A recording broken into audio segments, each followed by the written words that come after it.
Upstate winners over NJIT 75-58 with the win. The Spartans improved to 8-8 and a perfect 1-0 in the Atlantic Sun Conference. And with all of that, we welcome you back courtside. Hi everyone, Kyle Crooks joined alongside Jason Patterson.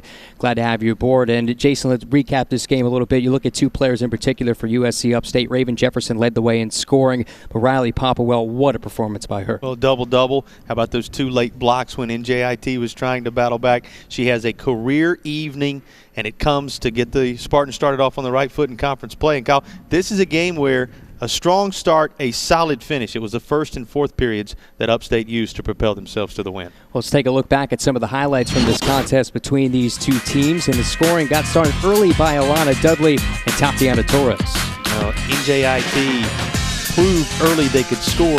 Upstate just putting so much pressure on them in the beginning stages of this game, forcing what would end up being 23 turnovers in the contest. Spartans would get 32 points off those turnovers, and that was the story of the game. Well, through that first frame, it was Upstate by 7, 21-14. And Torres, you see again there, had a big day. 14 points for her. That would lead all scores for the Highlanders.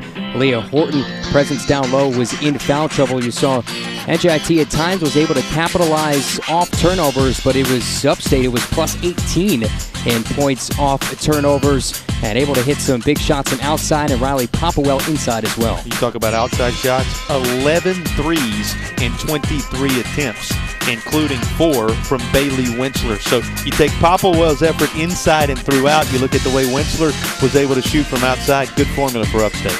4 players in double figures for the Spartans. Again, Jefferson led the way with 18. Also, Delva in on the action. Popplewell with 17 and Wentzler with 12. Take a look at some of those numbers. You see the first quarter margin for Upstate plus 7. Then things fairly even in the second and the third. Then Upstate a big margin in that fourth. Go back to the first and the fourth. The lead they built in that first period was enough. And keep in mind, this game was 14-all when Upstate scored the final 7 points of the first period. Never really looked back.